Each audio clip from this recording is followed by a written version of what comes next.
नाराए तकबीर, नाराए रिसालत, नाराए हैदरी।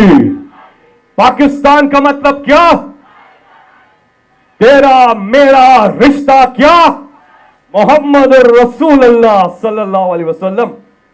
इमरान खान साहब अभी आपसे खिताब करेंगे और आज लेबर डे, जिस सिलसिले में कल मजदूरों के साथ इजहारे यकजहती पूरी दुनिया में यह दिन मनाया जाता है 1 मई को। कल लेबर डे के हवाले से इमरान खान ने एक रैली का इनेकाद किया है जिसे वो लीड करेंगे और आज उस हवाले से बात भी होगी। पहले हाथ खड़ा करके बताएं जो लेबर विंग के हमारे यहां लोग तशरीफ लाए हैं, आप जरा हाथ खड़ा कीजिएगा। बड़ी तादाद में यहां पे लेबर विंग के नुमाइंदे यहां पे मौजूद हैं और अब मैं आप सबकी पुरजोर तालियों में हाथ उठाकर तालियों की गूंज में इस्तकबाल कीजिएगा। शुक्रिया फैसल। बिस्मिल्लाहिर्रहमानिर्रहीम। इय्याका नअबुदु व इय्याका नस्तईन। आज लेबर डे, मजदूरों का दिन, लेकिन इसका मतलब क्या है? यानी हम जब कहते हैं कि मजदूरों का दिन है तो इसका मतलब क्या है? इसका मतलब मेरे पाकिस्तानियों, इसका मतलब ये है कि ये मजदूर जो हैं ये सबसे मेहनत कश लोग होते हैं। यानी वो मेहनत करते हैं ये, और सारा दिन इनकी मेहनत सिर्फ अपनी बीवी बच्चे पालने के लिए होता है। ये वो लोग हैं जिनके ऊपर मुल्क चलते हैं क्योंकि इनकी मजदूरी के ऊपर, और ये मुश्किल काम करते हैं। हम तो जो ऑफिसेज के अंदर बैठ के काम करते हैं, एयर कंडीशन है, ये गर्मी के अंदर चाहे वो सड़कों पे काम कर रहे हैं, ये फैक्ट्रियों में काम कर रहे हैं। तो ये इसलिए हम दिन बनाते हैं कि हम सारी कौम ये बताए इनको कि हमें एहसास है, हमने अपने मेहनत कश लोगों का एहसास है। हम इसलिए जिस तरह हम मदर्स डे बनाते हैं, ये हालांकि बाहर ज़्यादा होता है क्योंकि वो तो माँ का इतना रुतबा नहीं है, लेकिन मुसलमानों के लिए तो माँ का बहुत रुतबा है। तो हम इसलिए बनाते हैं कि माँ कितनी कुर्बानियाँ देती है अपने बच्चों के लिए। यानी वो पढ़ाती है बच्चों को, वो उनकी बीमार होते हैं तो तब उनकी ख्याल करती है, उनको सुबह तैयार करती है, स्कूल में भेजती है, यानी क्या नहीं करती माँ। तो इसलिए हम एक ऐसा दिन चाहते हैं कि हम सारे अपनी माँ को अप्रिशिएट करें कि माँओं ने कितनी कुर्बानियाँ देती है हमारी तरह। उसी तरह आज लेबर डे है, हम अपने मजदूरों को आज अप्रिशिएट करना चाहते हैं कि ये वो लोग हैं जो मेहनत करते हैं और जो इन बुरे हालात के अंदर जब जिस तरह आजकल मुल्क के अंदर जो इंडस्ट्री बंद होती जा रही है, जो हमारी ग्रोथ रेट जिसको कहते हैं कि जिस तरह हमारी दौलत में इजाफा हो रहा था, 6% एक साल पहले था, आज वो 0.4% पे आ गया है। तो जब आपकी ग्रोथ रेट कम होती है, जब दौलत में इजाफा कम होता है, जब फैक्ट्रियां बंद होती हैं तो बेरोजगारी बढ़ जाती है।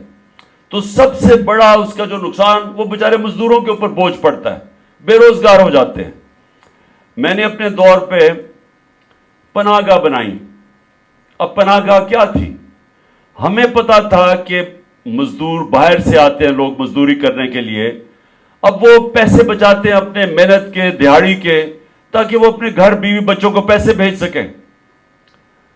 लेकिन अब अगर उनका खाना पे भी पैसा खर्च हो रहा है, किराए पे भी पैसा खर्च हो रहा है, किसी जगह ठहरने पे, तो उनके लिए पैसे कम बचते थे अपने बीवी बच्चों को भेजने के लिए। तो हमने पनाहगाह बनाई, और पनाहगाह वो थी जिधर वो जाके सो भी सकते थे, बिस्तरा था, खाना मिलता था, नहा धो सकते थे वहां। तो हमने इसलिए पनाहगाह बनाई। मुझे अफसोस से कहना पड़ता है कि ये जो मौजूदा इंपोर्टेड चोरों की हुकूमत है, इन्होंने बंद कर दिया वो पनाहगाह, जिसकी वजह से मजदूर इतना, यानी जो भी पैसा वो मजदूरी का था वो सारा अपने घर भेज सकते थे, क्योंकि खाना भी मुफ्त मिलता था, रहना भी मुफ्त था, नहाना भी था। तो इसलिए मैं सिर्फ बताना चाहता हूं कि ये वो लोग हैं जो ऊपर बैठे हुए हैं जिन्होंने हेल्थ कार्ड बंद कर दिया। آپ یہ سوچیں کہ مزدوروں کے لیے کتنی بڑی چیز ہے ہم نے جو صحت کارڈ دیا تھا کہ ہر خاندان کے پاس 10 لاکھ روپیہ ہیلتھ انشورنس تھی، ہر خاندان کے پاس، کہ وہ کسی بھی ہسپتال میں اپنا علاج کروا سکتے تھے۔ مطلب یہ کہ اگر ایک سرکاری ہسپتال میں وہ علاج نہیں ہوتا تھا تو وہ جا کے پرائیویٹ ہاسپٹل میں کروا سکتے تھے۔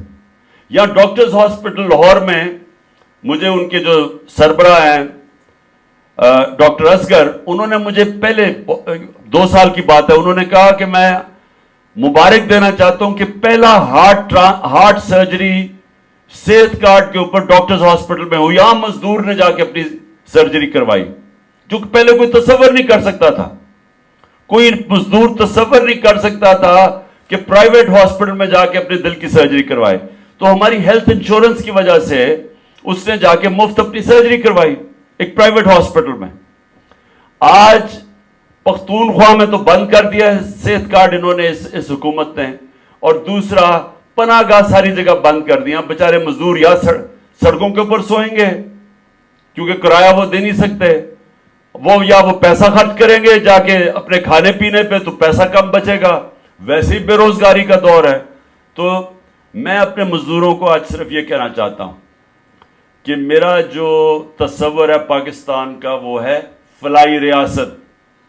فلاحی ریاست کا مطلب یہ ہے کہ جو بنیادی ضروریات ہیں، جو لوگوں کی، ہمارے غریب، کمزور، مزدور، کسان، اس طبقے کی جو بنیادی ضروریات ہے وہ انشاءاللہ ریاست پوری کرے گی۔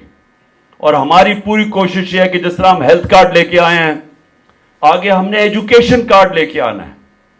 اور ایجوکیشن کارڈ کیا ہوگا کہ بچے جا کے ان کو کارڈ ملے گا، وہ پھر جا کے کسی بھی اسکول میں جا کے تعلیم حاصل کر سکتے ہیں۔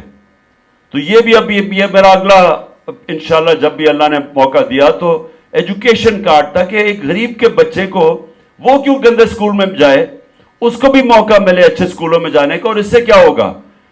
اس سے ہوگا کہ اسکول بہتر ہو جائیں گے۔ جب پرائیویٹ لوگ اسکول بنائیں گے اور وہ ایجوکیشن کارڈ کی وجہ سے وہ پھر ان اسکولوں کے اندر بچے جا سکیں گے، اچھے اسکولوں کے اندر، ان کو بھی موقع ملے گا اوپر جانے کا۔ ہیلتھ کارڈ کی وجہ سے پہلی دفعہ دیہات کے اندر پرائیویٹ ہاسپٹلز بن رہے تھے، عام ڈاکٹرز چھوٹے چھوٹے ہاسپٹل کھول رہے تھے ہیلتھ کارڈ کی وجہ سے۔ عموماً وہ دیہاتوں میں نہیں جاتے کیونکہ وہاں لوگوں کے پاس پیسہ نہیں ہوتا، گورنمنٹ ہاسپٹل میں ڈاکٹرز نہیں ملتے۔ آپ چلے جائیں دیہاتوں کے اندر، ڈسٹرکٹس میں، وہاں گورنمنٹ ہاسپٹل میں ڈاکٹر نہیں ملتے۔ تو ہیلتھ کارڈ کی وجہ سے پرائیویٹ سیکٹر جا رہا تھا وہاں، اور وہ انشاءاللہ جب بھی اللہ نے موقع دیا تو ہم تعلیم اور صحت دونوں میں، خاص طور پہ مزدوروں کا فائدہ یہ ہوگا کہ ان کو کم از کم اپنے بچوں کی تعلیم بھی اچھی ان کو مل جائے گی۔ ان کو فکر نہیں ہوگی کہ اگر پیسہ نہیں ہوگا تو ان کو اچھی تعلیم نہیں مل سکتی، اور پھر ان کو کوئی فکر نہیں ہوگا کہ اگر کوئی گھر میں بیماری ہوتی ہے تو حکومت انشورنس دے گی تاکہ وہ کہیں بھی اپنا علاج کروا سکیں۔ اب کل انشاءاللہ میں خود لاہور کی ریلی لبرٹی مارکیٹ سے انشاءاللہ 1 بجے ہم وہاں جمع ہوں گے، اور ادھر سے پیدل ریلی ہماری جائے گی ناصر باغ۔ میں اپنے سارے مزدوروں کو دعوت دیتا ہوں کہ اس میں ضرور شرکت کرے، کل چھٹی کا دن ہے۔ اور میں ویسے بھی اپنے پاکستانیوں کو دعوت دیتا ہوں کیونکہ ہم نے یہ بھی کل اپنے سپریم کورٹ اور اپنے آئین کے ساتھ کھڑے ہونا ہے۔ یہ جو کوششیں ہو رہی ہیں ہمارے آئین کو تباہ کرنے کے لیے، یہ جو الیکشن سے بھاگ رہے ہیں، یہ وہ لوگ ہیں جو قبضہ کر کے بیٹھے ہوئے ملک پہ اور ڈرے ہوئے الیکشن سے۔ ان کو یہ بتانا چاہتے ہیں کہ قوم اس وقت جو آئین کے مطابق الیکشن ہونے چاہیے، جو سپریم کورٹ نے فیصلہ کیا، ساری قوم سپریم کورٹ اور آئین کے ساتھ کھڑی ہے۔ اور آپ نے سب نے آنا ہے میرے ساتھ، میں لیڈ کروں گا لاہور سے ریلی۔ انشاءاللہ ہم لبرٹی سے اپنی ریلی شروع کریں گے، اور دوسری طرف پنڈی سے ہماری ریلی شروع ہوگی، وہ شاہ محمود لیڈ کریں گے، اور اسد عمر، اور وہ جائیں گے اسلام آباد تک، وہ بھی پیدل ریلی ہوگی۔ اور پھر پشاور کے اندر تیسری ریلی ہوگی، وہ بھی پرویز کھٹک اور ہماری پشاور کے हमारे जो एमपीज, जो माजी में जो एमएनएज और एमपीज और अहदेदार, वो लीड करेंगे वहां।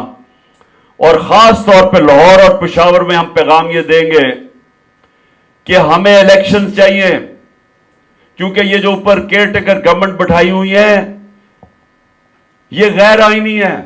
90 दिन गुजर चुके हैं, हमारी कोई रिप्रेजेंटेशन नहीं है, हमें डिसएनफ्रेंचाइज कर दिया गया पंजाब और पख्तूनख्वा में, क्योंकि ये इलेक्शन से डर रहे थे। इलेक्शन कमीशन इनके साथ मिली, गंदे केयरटेकर लेके आए जिन्होंने सब कुछ किया सिवाय इलेक्शन करवाने की तैयारी। एक वो केयरटेकर बैठाए जिन्होंने हमारे ऊपर हर किस्म की इंतकामी कार्रवाई की, और उनका मुद्दत खत्म हो चुकी है। तो रैलीज में हम अपना आईनी हक मांगेंगे कि जो आइन हमें हक देता है और जो सुप्रीम कोर्ट ने फैसला किया आइन के मुताबिक, हम सारी अब अपनी रैलीज के अंदर अपने सुप्रीम कोर्ट के फैसले के ऊपर अमल करवाने की कोशिश करेंगे और बताएंगे कौम निकलेगी सड़कों के ऊपर। तो इसलिए मैं अपनी सारी कौम को कल दावत दे रहा हूं कि लाहौर में मेरे साथ निकलें, पिंडी से जो हमारी रैली शुरू होगी उसमें आप सब निकलें, इस्लामाबाद तक जाएगी, और पेशावर की रैली, इन तीनों रैलीज के अंदर आपने पूरी तरह शिरकत करना है। शुक्रिया।